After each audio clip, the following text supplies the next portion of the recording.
আল্লাহ পাক এরকম কিছু অকেশন সৃষ্টি করে দিয়েছেন, এমন কিছু উৎসব আল্লাহ পাক সৃষ্টি করে দিয়েছেন যেখানে মানুষ আমল গুছিয়ে আবারও আল্লাহর পথে ফিরে আসতে পারে। আমার কথা কি বোঝা যাচ্ছে?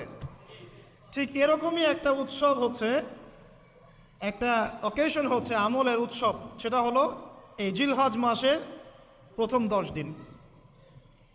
এই জিলহজ মাসের প্রথম 10 দিন সম্পর্কে আল্লাহ পাক সূরা ফজরের মধ্যে শপথ করেছেন, ওয়াল ফাজরি, ফজরের কসম, ওয়াল লায়ালিন আশর, এবং এই 10 রাতের কসম। এই 10 রাত বলতে এখানে জিলহজ মাসের এই 10 দিন এবং 10 রাতকে বোঝানো হয়।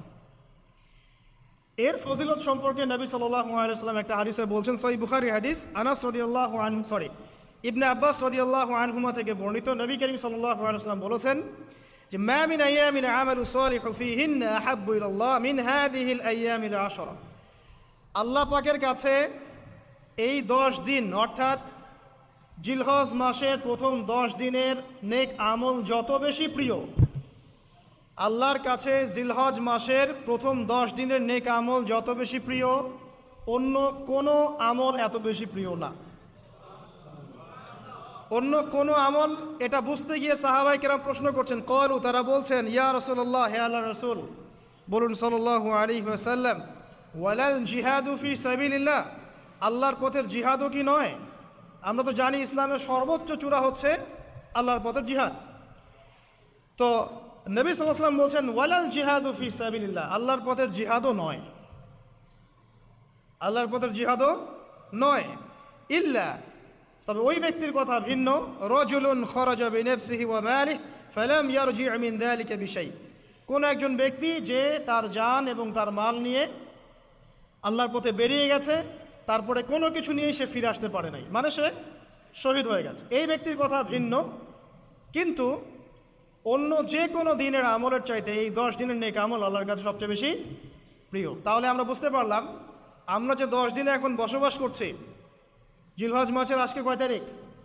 1 তারিখ। এই যে আল্লাহ পাক নিয়ামতের সাথে আমাদেরকে বাঁচিয়ে রেখেছেন, এই 10 দিন আমল করার সুযোগ দিয়েছেন, এই কৃতজ্ঞতা স্বীকার করে আমরা কিন্তু শেষ করতে পারবো না। পারবো না।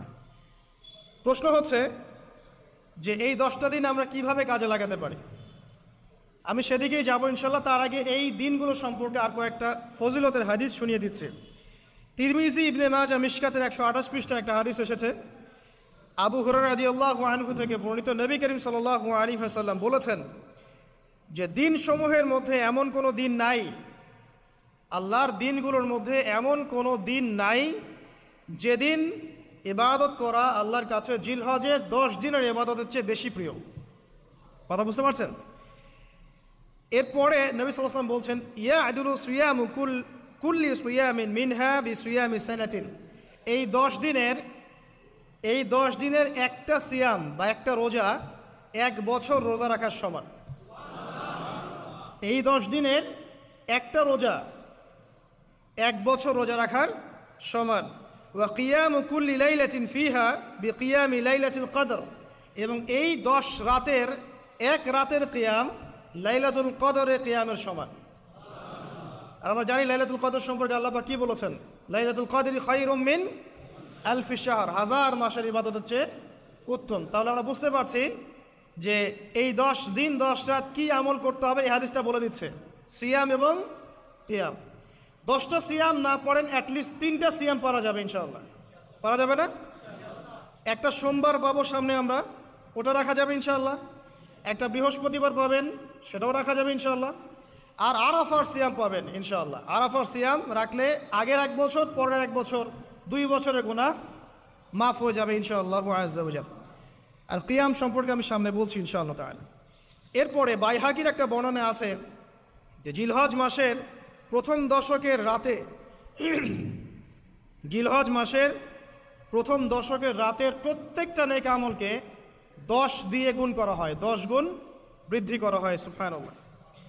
আরও আছে বাইহাকি এবং ইসবাহানির বিশুদ্ধ সনদে হযরত আনাস বিন মালিক রাদিয়াল্লাহু আনহু থেকে বর্ণিত আছে, জিলহজ মাসের প্রথম দশকের প্রতিদিন 1000 দিনের সমান, মানে প্রতিদিনের আমল 1000 দিন আমলের সমান, এবং আরাফার দিনের মর্যাদা 10,000 দিনের সমান। আরাফার দিন যে ব্যক্তি ইবাদত করবে ইনশাআল্লাহ তাআলা সে 10,000 দিন ইবাদতের নেকি পাবে ইনশাআল্লাহ আযজা ওয়া জাল্লা। তো প্রথম কি করতে হবে সেটা এই হাদিস থেকে বোঝা যাচ্ছে। হাদিসটা কি?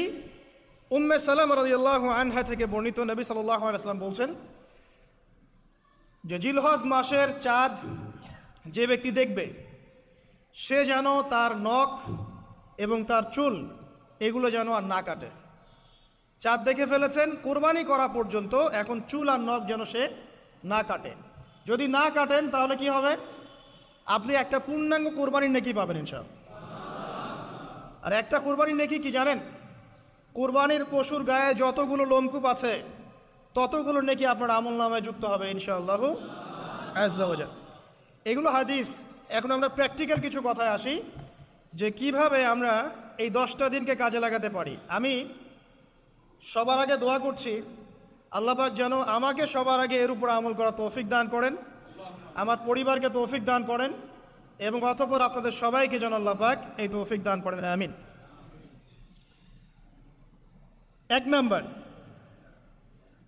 যদিও কাজটা খুব ডিফিকাল্ট এবং এই যুগে এই জেনারেশনের জন্য কাজটা অনেক বেশি ডিফিকাল্ট, অলমোস্ট ইম্পসিবলের মতো, সেটা হচ্ছে এশার নামাজের পরপর ঘুমিয়ে যাওয়া। তাই না ভাই? এই কাজটা এখন কোয়াইট ইম্পসিবল, এশার নামাজের পরপর ঘুমিয়ে যাওয়া। কিন্তু চেষ্টা করতে হবে, আল্লাহ তৌফিক দান করুক 10টা-11টার মধ্যেই যেন আমরা ঘুমিয়ে পড়তে পারি। আল্লাহ পাক তৌফিক দান করুন। সবার আগে যেন আমাকে তৌফিক দান করে। কোনো কোনো রাত এমনও কেটে যায় ফজরের নামাজ পড়তে হবে জন্য সারা রাত জেগে থাকতে হচ্ছে। আর আমাদের সময়ে বারাকা কমে গেছে, জানেন? আমাদের সময়ের মধ্যে বারাকা কমে গেছে, এটাও কিয়ামতের সাইন।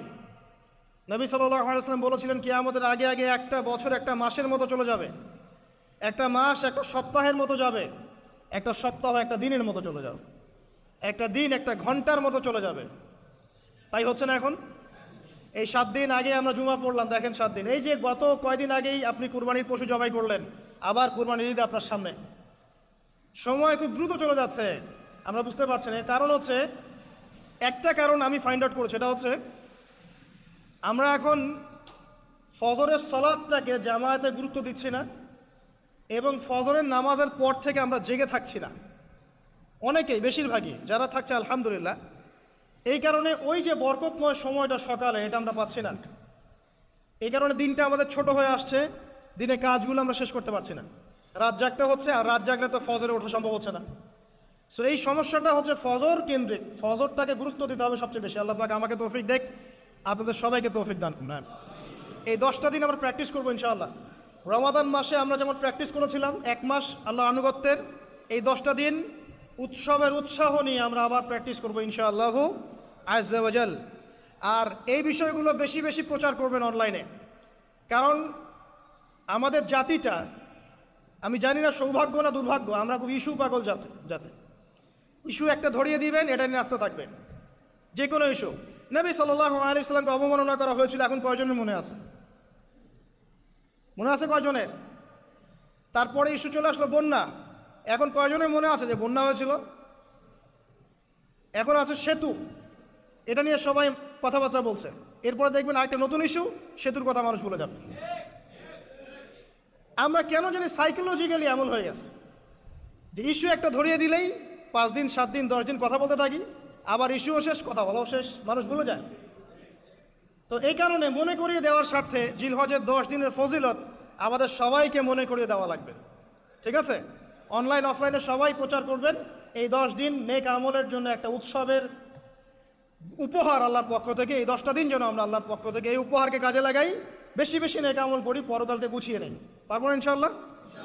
ইনশাআল্লাহ। প্রথম কাজ, আর্লি ঘুমিয়ে যাওয়ার চেষ্টা করা।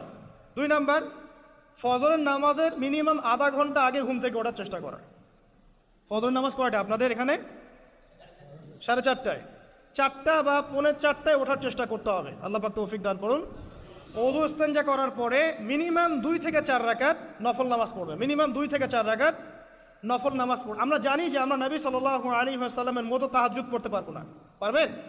তার 2 রাকাত নামাজে তিনি প্রায় 4 পারা কোরআন তেলাওয়াত করেছেন। 2 রাকাত নামাজে 4 থেকে 4.5 পারা কোরআন তেলাওয়াত করেছেন। আমরা কি পারবো? আমরা পারবো না। মিনিমাম 2 রাকাত নামাজ বা 4 রাকাত নামাজ তো পড়তে পারি। এবং ওই সময়টা হচ্ছে দোয়া কবুলের সময়। আল্লাহ পাক প্রথম আসমানে নেমে আসেন। আল্লাহ পাক কীভাবে নেমে আসেন এটা আল্লাহ পাকের ব্যাপার, এটা নিয়ে আমাদের মাথা ব্যথা ঘামানোর দরকার নাই। আল্লাহ নেমে এসে আহ্বান করতে থাকেন, কারো কি কোনো চাওয়া আছে আমার কাছে, আমি সেই চাওয়া পূরণ করে দিব। কেউ কি অসুস্থ আছো, আমাকে ডাকলে আমি শেফা দিয়ে দিব। কেউ কি আমার কাছে ক্ষমা চাইবে, আমি ক্ষমা করে দেব। কেউ কি আমাকে ডাকবে, আমি তার ডাকে সাড়া দেব। এভাবে ফজর পর্যন্ত আল্লাহ পাক আহ্বান করতে থাকেন, কিন্তু আমরা আসলে ঘুমিয়ে থাকি। আল্লাহ পাক আমাদেরকে মাফ করে দিন এবং এই নেক সময়গুলোকে কাজে লাগানোর তৌফিক আল্লাহ পাক দান করুন, আমিন। এরপর আমরা চলে আসবো ইনশাআল্লাহ ফজর জামাতে। এবং নামাজের বাহ্যিক মাসআলাগুলোকে নিয়ে বেশি বাড়াবাড়ি করবেন না, অভ্যন্তরীণ বিষয় নিয়ে ফোকাস করেন। বাহ্যিক মাসআলা নিয়ে আমরা যথেষ্ট বাড়াবাড়ি করেছি। অভ্যন্তরীণ যে বিষয়টা আছে, নামাজের আধ্যাত্মিকত্ব, নামাজের রুহানিয়াত, নামাজের মাআরিফত, আল্লাহকে পাওয়া, নামাজের আত্মশুদ্ধি, ইহসান, এটা নিয়ে বেশি ফোকাস করেন। আমরা তর্ক করি হাত বাঁধা নিয়ে, তাই না? হাত বাঁধা নিয়ে, রফুল ইয়াদায় নিয়ে, আমিন নিয়ে, এগুলো নিয়ে আমরা তর্ক করি। কয়জন তর্ক করেছি যে নামাজে কতটুকু মনোযোগ থাকলো তাই নিয়ে? কোনটা বেশি ইম্পর্টেন্ট? নামাজ যদি মনোযোগই না থাকে, আমার হাত বাঁধা দিয়ে আল্লাহ পাক যা আসে নাকি? একটা বাহ্যিক আমল করেছে, আল্লাহ পাক নেকি দিবেন, ঠিক আছে ইনশাআল্লাহ। নামাজের ইহসানটা সবচেয়ে বেশি গুরুত্বপূর্ণ নয় কি? ফাওয়াইলুল লিল মুসাল্লিন আল্লাযীনা হুম আন সালাতিহিম সাহুন, যারা নামাজ সম্পর্কে উদাসীন। তো নামাজে দাঁড়িয়ে যদি আমি সারা দুনিয়ার বিষয় চিন্তা করতে শুরু করি, তাহলে আমার হাত কোথায় বাঁধলাম এটা কি আল্লাহ পাক দেখবেন? আল্লাহ পাক আমাদেরকে বোঝার তৌফিক দান করুন যে মূল বিষয় কোনটা সেটা নিয়ে ফোকাস করি। আমরা মুসলিমরা জাতি হিসাবে এখন মূল বিষয়গুলোকে বাদ দিয়ে গৌণ বিষয় নিয়ে বেশি ফোকাস করি। এটা আমাদের অধঃপতনের অন্যতম একটা কারণ। আল্লাহ পাক আমাদেরকে বোঝার তৌফিক দান করুন, আমিন। জামাতে নামাজ পড়ার পরে আপনারা চলে যাবেন না হুট করে, এখানে বসে থাকবেন। বসে বসে তাসবিহ তাহলিল করবেন, জিকির আজগার করবেন। খুব কমন তাসবিহ আছে কিছু, আয়াতুল কুরসি পড়বেন একবার, সূরা ফালাক, ইখলাস, নাস 3 বার করে পড়বেন। তারপরে আল্লাহুম্মা আনতাস সালাম ওয়া মিনকাস সালাম তাবারাকতা ইয়া যাল জালালি ওয়াল ইকরাম পড়বেন। আল্লাহুম্মা আইন্নি আলা যিকরিক ওয়া শুকরিকা ওয়া হুসনি ইবাদাতিক পড়বেন। আল্লাহুম্মা ইন্না নাসআলুকা ইলমান নাফিআন ওয়া আমালান মুতাকাব্বালান ওয়া রিজকান তাইয়্যিবা, এটা পড়বেন। দরুদ শরীফ পড়বেন 10 বার। তারপরে পড়বেন রাদিতু বিল্লাহি রাব্বান ওয়া বিল ইসলামি দীনান ওয়া বি মুহাম্মাদিন নাবিয়্যা 3 বার। হাসবি আল্লাহ লা ইলাহা ইল্লা হু আলাইহি তাওয়াক্কালতু ওয়া হুয়া রাব্বুল আরশিল আযীম 7 বার। সুবহানাল্লাহি ওয়া বিহামদিহি আদাদা খালকিহি ওয়া রিদা নাফসিহি ওয়া জিনাতা আরশিহি ওয়া মিদাদা কালিমাতিহি 3 বার।